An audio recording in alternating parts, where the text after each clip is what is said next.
नमस्कार। आज 1 मई है, बुधवार का दिन। आज पटना से छपे हिंदी के प्रमुख अखबारों में सबसे ऊपर जो खबर है वो है डीईओ और डीपीओ के वेतन पर रोक की खबर। सभी जिला शिक्षा पदाधिकारी और जिला कार्यक्रम पदाधिकारी के वेतन पर रोक लगाने की घोषणा की गई है। कोविड वैक्सीन की खबर काफ़ी चर्चा में है और इसके बारे में भी ये खबर दी गई है कि 10 लाख में से एक को ही जो है वो रिस्क है इस पर। हालांकि इसकी वजह से काफ़ी हड़कंप मचा हुआ है। इस खबर को भी अच्छी अहमियत मिली है। सेक्स स्कैंडल में फंसे देवेगौड़ा, पूर्व प्रधानमंत्री देवेगौड़ा जो हैं उनके पोते को पार्टी से निकाला गया है। इस खबर को भी अहमियत दी गई है और इसकी चर्चा भी काफ़ी जगह है। और एक खबर सुप्रीम कोर्ट से है। सुप्रीम कोर्ट में अरविंद केजरीवाल की गिरफ्तारी पर बहस के दौरान सुप्रीम कोर्ट ने पूछा कि उनकी गिरफ्तारी जो है वो चुनाव से ठीक पहले क्यों की गई है। आइए इन खबरों को विस्तार में जानते हैं। सभी जिला शिक्षा पदाधिकारी और जिला कार्यक्रम पदाधिकारी पर लापरवाही का आरोप है। उन पर यह आरोप है कि उन्होंने जो शिक्षक हैं, जो नवनियुक्त शिक्षक हैं दूसरे चरण के, उनकी और जो नियोजित शिक्षक हैं उनके वेतन भुगतान में लापरवाही बरती है। ये बात अपर मुख्य सचिव के पाठक के स्तर से वेतन भुगतान की समीक्षा के दौरान सामने आई और उसके बाद ये जो है आदेश पारित हुआ कि उनके वेतन पर रोक लगाया जाए। जैसा कि मैंने पहले बताया कि ये दूसरे चरण में नियुक्त शिक्षकों का मामला है। वेतन डीईओ और डीपीओ के स्तर से लटका है। इन शिक्षकों के वेतन भुगतान का आदेश मुख्य सचिव द्वारा दिया गया है, उसके बावजूद उनका भुगतान नहीं किया गया। ये मार्च के वेतन का मामला है। 24 घंटे के अंदर इन सभी शिक्षा पदाधिकारी और कार्यक्रम पदाधिकारी से स्पष्टीकरण मांगा गया है। ऐसे 3 लाख नियोजित शिक्षक हैं जिनका वेतन जो है वो भुगतान नहीं हुआ है और उसी तरह से दूसरे चरण के जो नियुक्त शिक्षक हैं उनका भी वेतन भुगतान नहीं हुआ है। आइए अब कोविड वैक्सीन की चर्चा करते हैं। कोविड वैक्सीन के बारे में ये खबर आई जो एस्ट्राजेनेका एक कंपनी है जिसने कोविशील्ड जो है वो टीका बनाया था, उसके बारे में उसने ब्रिटेन के हाई कोर्ट में ये हलफनामा दिया कि इससे साइड इफ़ेक्ट हो सकता है। जो खून की नली है उसमें खून जम सकता है, थक्का बन सकता है और इससे जो है वो हार्ट अटैक हो सकता है और ब्रेन स्ट्रोक हो सकता है।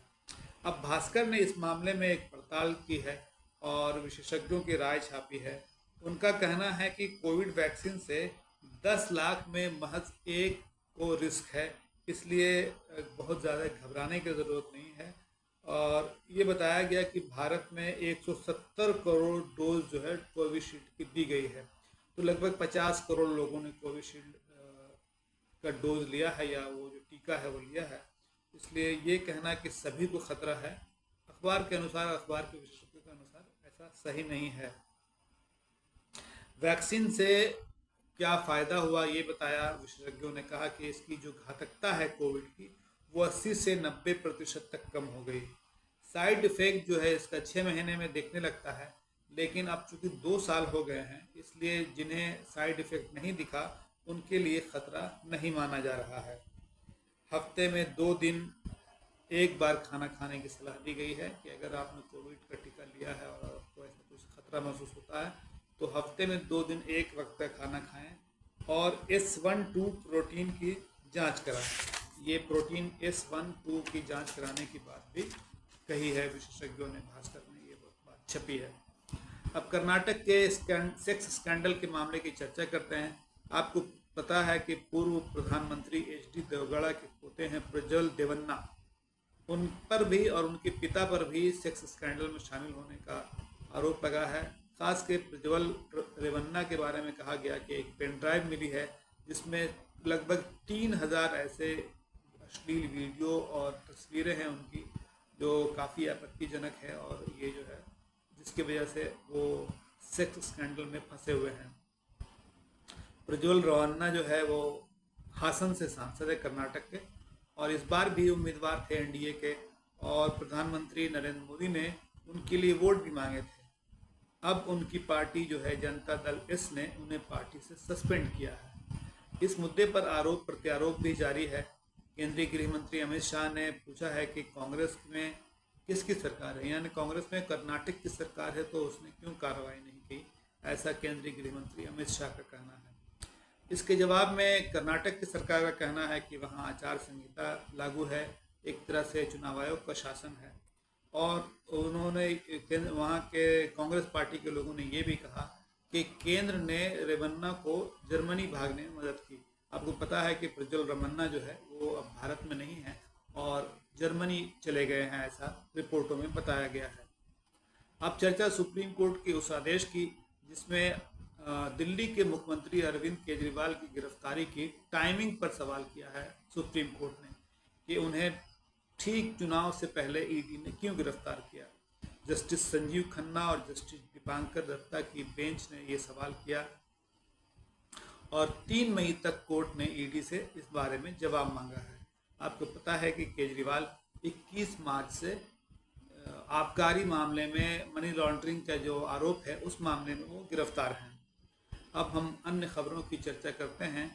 इस गर्मी के मौसम में कल रोहतास में तूफान आया और वहाँ जो है एक राइस मिल ढह गया।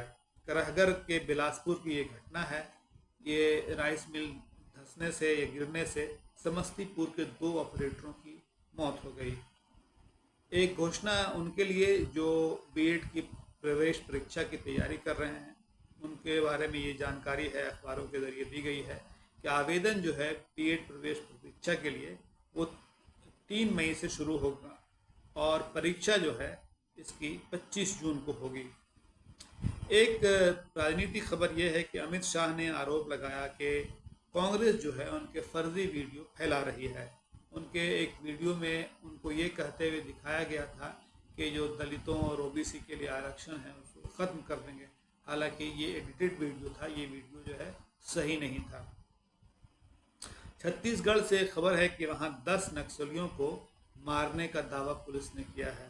छत्तीसगढ़ के जो नक्सल प्रभावित नारायणपुर और कांकेर जिला है उसके सीमावर्ती इलाकों में ऐसा बताया गया कि सुरक्षा बलों के साथ मुठभेड़ हुई और उसमें 10 नक्सली मारे गए। राहुल गांधी ने प्रधानमंत्री नरेंद्र मोदी पर यह आरोप लगाया है कि उन्होंने अग्निपथ योजना शुरू कर सही नहीं काम किया और ये भी उन्होंने कहा कि सेना भी नहीं चाहती कि अग्निपथ योजना जारी रहे। एक खबर चुनाव आयोग से है। चुनाव आयोग ने काफ़ी आलोचना के बाद अंततः कल जो है वो पहले 2 चरण में कितना मतदान हुआ इसके आंकड़े जारी किए। कई राजनीतिक दलों का कहना था कि चुनाव आयोग इसमें देरी क्यों कर रहा है, तो अब चुनाव आयोग के आंकड़ों के हिसाब से दोनों चरणों में 66% मतदान हुआ है। मौसम की खबर, पटना में सीजन का सबसे गर्म दिन रहा कल। 42.8 डिग्री तापमान जो है रिकॉर्ड किया गया अधिकतम और अखबारों के अनुसार 13 जिलों में 43 डिग्री से पार कल तापमान रहा। एक खबर राजनीति से यह है कि जो विकासशील इंसान पार्टी के अध्यक्ष हैं मुकेश सहनी, उनकी वायु श्रेणी की सुरक्षा जो हटा ली गई है। जब तक वो भारतीय जनता पार्टी के साथ थे तो उन्हें ये सुरक्षा दी गई। अब चूँकि वो एनडीए छोड़कर इंडिया गठबंधन में शामिल हो गए तो उसके बाद उनकी सुरक्षा हटाई गई है। और अंत में ये खबर कि अलमारियों के लिए जो मशहूर कंपनी थी गोदरेज, उनके परिवार में बंटवारा हो गया, चचेरे भाइयों में बंटवारा हो गया आपस में और बहुत ही आसानी से बंटवारा हुआ, कोई बहुत विवाद नहीं हुआ। वैसे गोदरेज कंपनी जो है बहुत सारा काम करती है, साबुन भी बनाती है, रियल एस्टेट का भी काम है इनका और भी कई काम है। तो ये जो अलग अलग विभाग हैं उनका बंटवारा वहाँ पे हो गया। ये आज के अखबारों की प्रमुख खबरें थी। उम्मीद है कि आपको ये जानकारी काफ़ी अच्छी लगी होगी, काम की लगी होगी। आप हमारे चैनल को सब्सक्राइब कीजिए, इस प्रोग्राम को लाइक कीजिए, इसे शेयर भी कर सकते हैं अगर अच्छा लगे तो, और कमेंट बॉक्स में ज़रूर बताएं कि आपको इसमें और क्या बेहतर की उम्मीद है कि ये करना चाहिए जिससे ये प्रोग्राम जो 8-10 मिनट का वो आपको अच्छा लगे। तब तक के लिए बहुत शुक्रिया।